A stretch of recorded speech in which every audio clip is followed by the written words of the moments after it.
Es que claro, cuando ya escuchas la declaración de González Amador en el caso del fiscal general del Estado, pues uno descubre que la Comunidad de Madrid, Miguel Ángel Rodríguez, estaba, según González Amador, al tanto desde el principio, trabajando antes para este caso, de que el caso llegase, atención, a la Fiscalía. Hay más mentiras. Hay más, porque hay un detalle, discúlpame, Cristina, yo recuerdo, Pedro, cuando González Amador declara como testigo en el caso del fiscal general del Estado.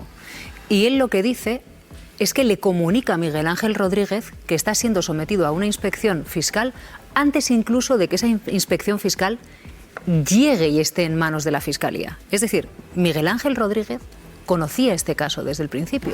Miguel Ángel Rodríguez es el jefe de gabinete de la presidenta de la Comunidad de Madrid, con lo cual la Comunidad de Madrid siempre estuvo en el caso. De la presidenta de la Comunidad de Madrid que decía que había una operación de Estado para intentar descabalgarla del poder. Esto no era una operación de Estado. Esto es un supuesto delito como un supuesto castillo. Algo que deja todos los intentos de Ayuso de hablar de inspecciones salvajes de Hacienda a la altura de los mayores cortinas de humo de la presidenta. Claro, porque eso es lo que ha vuelto a suceder en las últimas horas, que ante la decisión de la jueza de sentar en el banquillo al novio de Isabel Díaz Ayuso, ha hablado su mano derecha, el jefe de gabinete de la presidenta de la Comunidad de Madrid. Miguel Ángel Rodríguez, a través de Twitter, ha cargado contra la magistrada que lleva el caso. En sus redes sociales dice literalmente: la jueza decide enviar a juicio a Amador justo antes de tomar posesión el juez que tocaba. Y resulta que es la hermanita de un tipo, dice literalmente, al que Marlaska ha ascendido. Y concluye: el jefe de gabinete de Ayuso dice todo Sánchez es corrupto. Claro, hay algunas asociaciones judiciales que ya se han pronunciado precisamente sobre este tuit de la mano derecha de Ayuso. ¿Qué es lo que han dicho, Irma? Bueno, digamos que han sido la mitad de las asociaciones judiciales. 2 de las 4 han sacado ya diferentes comunicados en las redes sociales. La primera en hacerlo ha sido Foro Judicial Independiente, que en su cuenta de X dice: de nuevo un alto cargo político emprende un intolerable e inaceptable señalamiento personal a una jueza por razón del ejercicio de sus funciones constitucionales.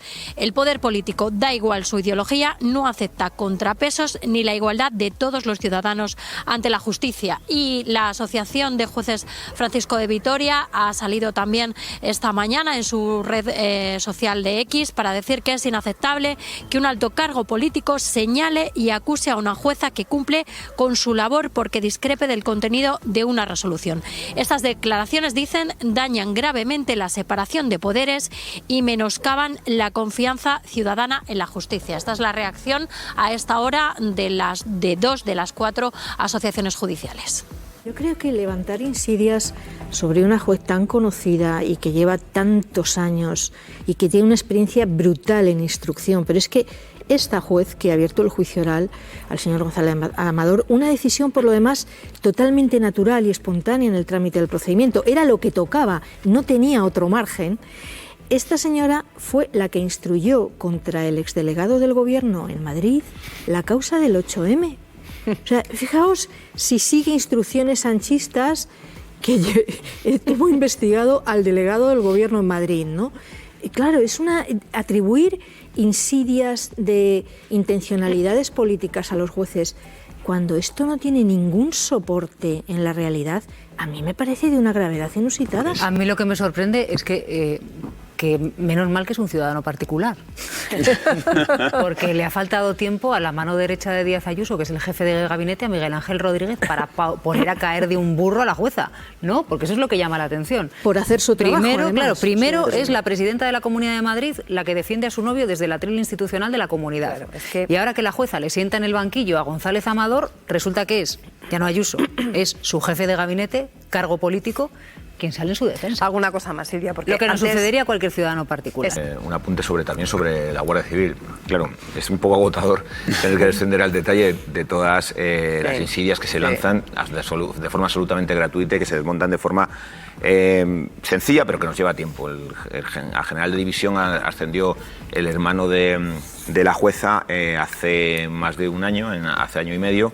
No sabemos exactamente cuál era la previsión de todo esto, ni sabíamos que se iba a jubilar la jueza Inmaculada Iglesias, que le iba a tocar en un periodo temporal muy corto de instruir el caso a Carmen Rodríguez Medel, que por otra parte es una persona que no puede Es una jueza que no puede desprenderse de la Guardia Civil y su familia, porque es que su abuelo fue fusilado el 18 de julio de 1936 por defender la legalidad republicana en el golpe de Estado, y su familia ha estado vinculada a la Guardia Civil históricamente. Si ahora resulta que una institución de carácter militar, donde los accesos están bastante tasados y necesitan de unas cuestiones que no tienen que ver con la voluntad política, está relacionado con esto, pues resulta absolutamente sorprendente en esa afirmación. Esto sí que es un tema que está provocando muchísima confusión en la opinión pública. Los delitos no es cuando se producen, es cuando se presentan ante Hacienda.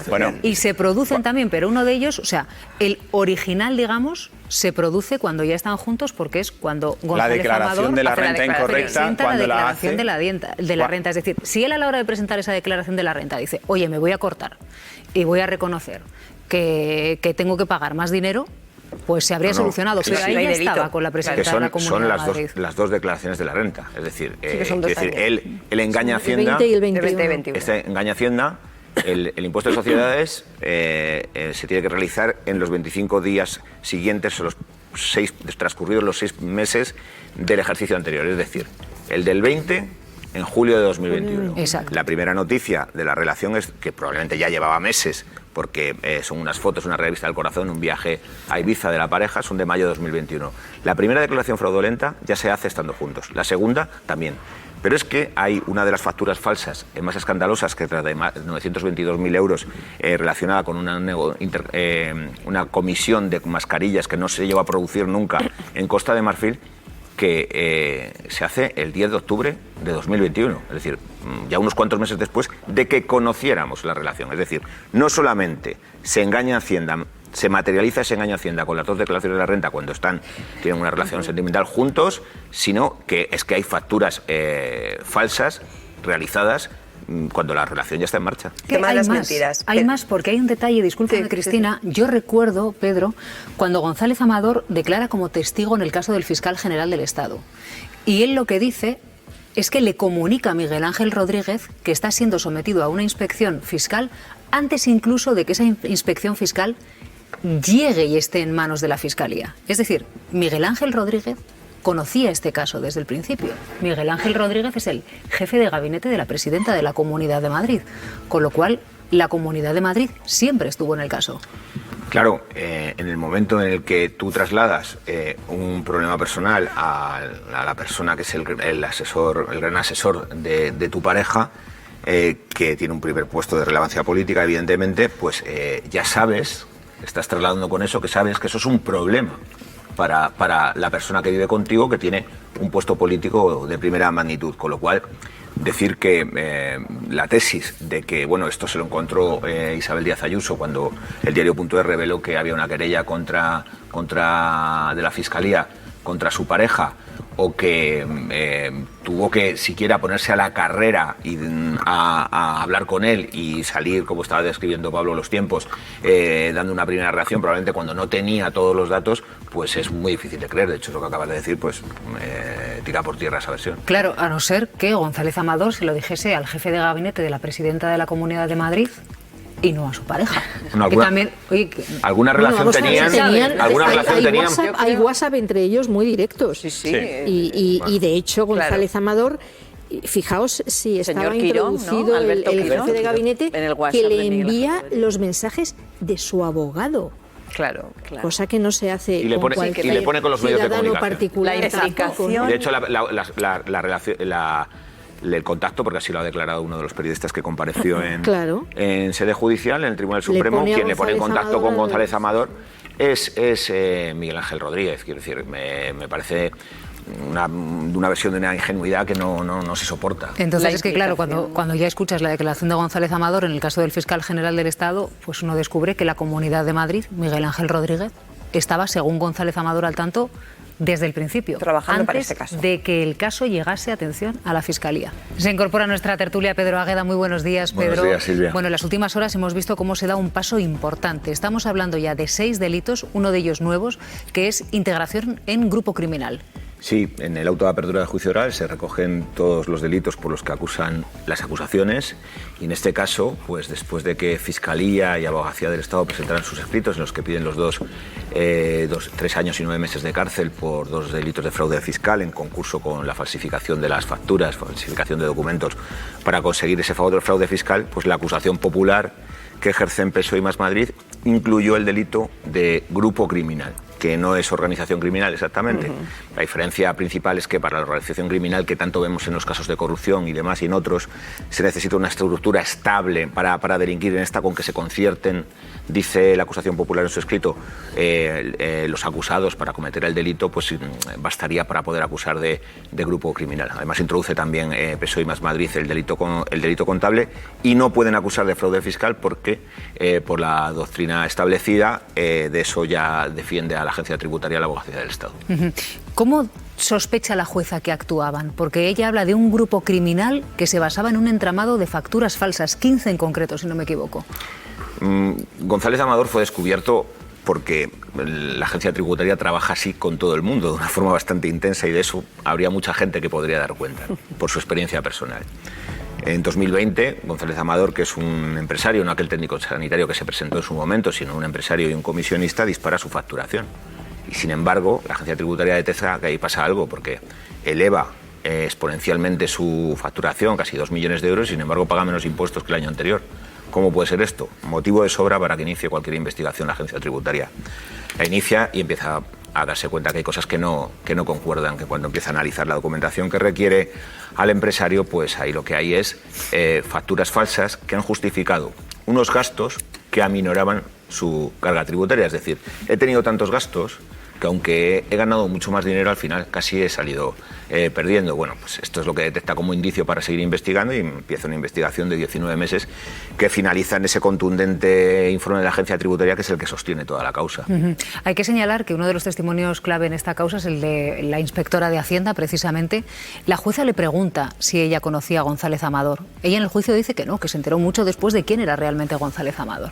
Ella se escandaliza de que le hagan esa pregunta, porque cualquiera, como digo, que conozca la Agencia Tributaria o cómo trabaja, sabe que eso no era una consideración que estaba en la mente de las peritos técnicos, inspectoras de Hacienda, que trabajan de una forma, yo creo que rígida y absolutamente anónima.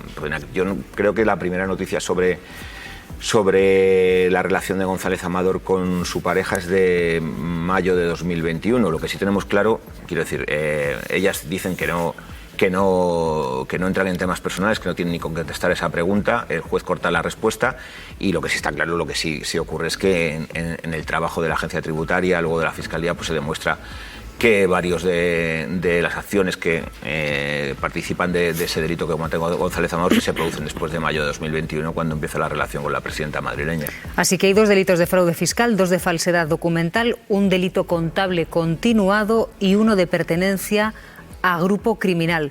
Joaquín Bosch, muy buenos días. Hola Silvia, buenos días. Bueno, vamos a ir paso por paso porque tanto la Fiscalía como la Abogacía del Estado acusan a González Amador de los delitos de fraude fiscal y de falsedad documental. ¿De qué pena estaríamos hablando en este caso? Los delitos en abstracto tienen unas penas que en su conjunto pueden ser mayores de las que se solicitan. Lo que ocurre es que se aplican también las reglas de los concursos cuando hay una concurrencia de delitos diferentes, y por eso si se llega a juicio, que me parece lo más probable desde una perspectiva jurídica ahora mismo, el órgano judicial nunca puede condenar a más de lo que se pide. Es decir, que aunque los delitos en abstracto puedan tener penas muy elevadas, hay un tope que está marcado por lo que piden las acusaciones. Y por un lado, como sabemos, la Fiscalía pide una pena de prisión de 3 años y 9 meses y las acusaciones populares la elevan hasta 5 años, y como la magistrada en el auto de apertura de juicio oral ha incluido esos delitos, el de grupo criminal, pertenencia a grupo criminal, y el de delito contable continuado, el tribunal podría condenar, el órgano judicial podría condenar a un máximo de 5 años de cárcel. ¿Amador podría reconocerse culpable y evitar el juicio? efectivamente, en cualquier momento antes de que empiece el juicio, la defensa puede llegar a un acuerdo de conformidad, siempre y cuando efectivamente haya consenso entre todas las partes. Y de hecho, como sabemos, esa era la intención del abogado de González Amador.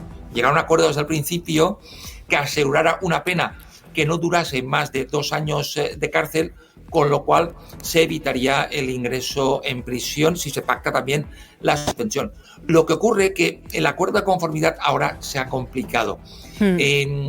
Formalmente es posible perfectamente, pero hay otra pieza, hay otro procedimiento en el mismo juzgado de instrucción por conductas diferentes, por delitos diferentes, de delito societario y corrupción en los negocios, que hace que si aquí hay una conformidad, en el otro delito esto puede influir por concurrencia de antecedentes penales o por otras circunstancias para que sí que se produzca un ingreso en prisión. Por eso, antes de que se abriera el otro procedimiento, sí que podía ser rentable jurídicamente para la defensa llegar a un acuerdo. Ahora, conformarse con una pena en la cual se reconoce la culpabilidad, hay una condena que marca prisión a que suspenda a expensas del otro delito, complica bastante el que se pueda llegar a un acuerdo, aunque hipotéticamente siempre es posible. Joaquín, lo que sucede es que, claro, cuando estábamos hablando de que en un inicio la idea del abogado de González Amador y del propio González Amador era llegar a un acuerdo, estábamos hablando de 4 delitos, 2 de fraude fiscal y 2 de falsedad documental, pero es que sobre la mesa hay otros 2, que es delito contable continuado y pertenencia a grupo criminal. En este caso, ¿también tendría que reconocerse culpable de estos 2 últimos delitos para zanjar este caso? Todo depende de cuáles sean los términos del acuerdo. Por ejemplo, podía incluir que por parte de la acusación se renunciara a perseguir, a acusar estos delitos a cambio de que haya un reconocimiento de los otros con una pena concreta. Es posible pactar con la Fiscalía y no con la acusación popular. Depende de muchas variables cómo se lleven estas negociaciones de la conformidad. En todo caso, la Fiscalía y la Abogacía del Estado no ejercen acusación por grupo criminal. Es un perfil, el de esta figura delictiva, mucho más difícil de acreditar en juicio, a diferencia, por ejemplo, de la falsedad y de los delitos fiscales, que responden a una dinámica presunta muy habitual.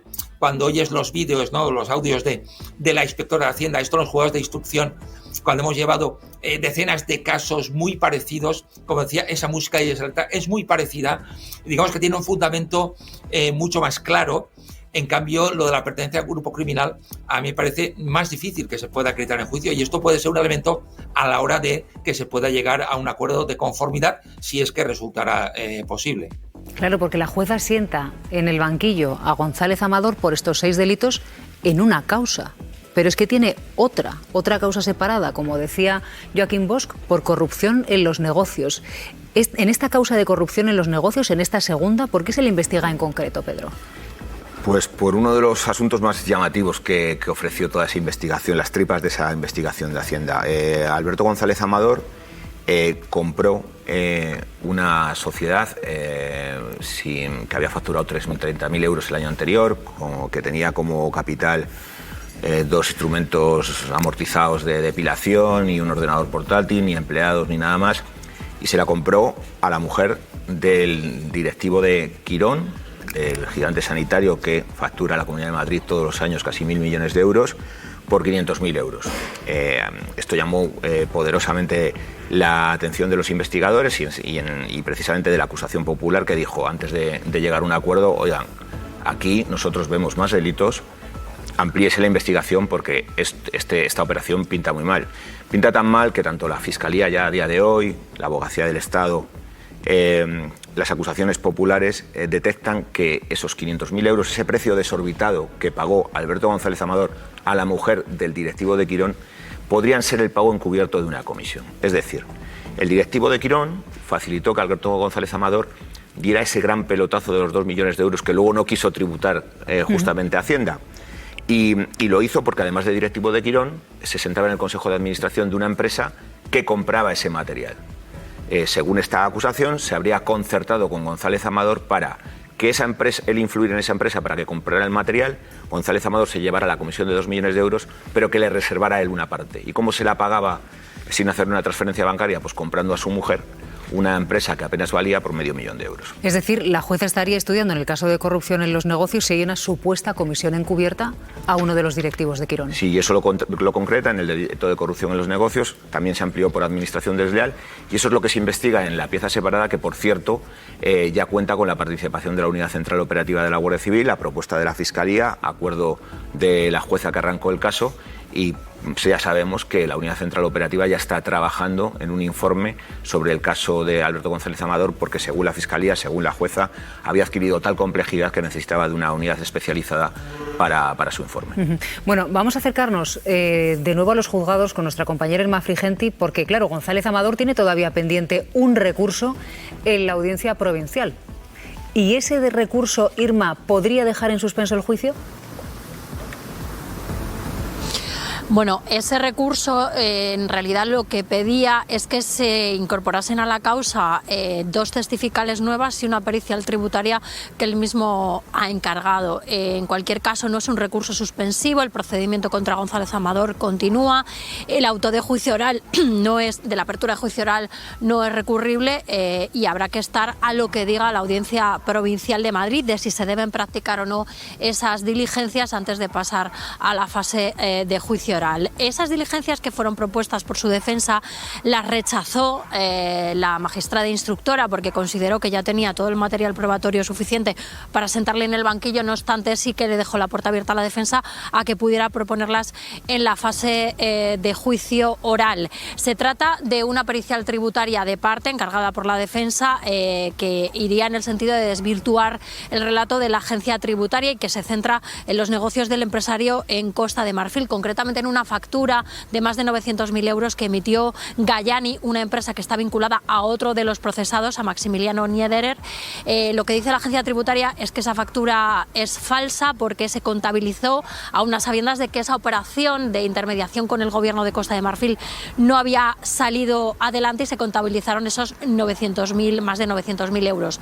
La agencia tributaria lo que dice es que después de mucha palabrería y después de no aportar ninguna prueba contundente, lo único que se pudo probar es que se habían pagado 27.000 euros por la apertura de mercado en Costa de Marfil. La otra diligencia que propone son las testificales de 2 representantes de empresas que hacían de intermediarias para conseguir las vacunas que luego él iba a vender al gobierno de Costa de Marfil, porque dice que esas personas han tenido conocimiento directo de esas gestiones y que pueden verificar que esa operación realmente se hizo y que esos servicios realmente se presentaron. Como digo, ahora hay que estar a lo que diga la Audiencia Provincial de Madrid de si se deben o no practicar esas diligencias antes de que se siente en el banquillo de los acusados.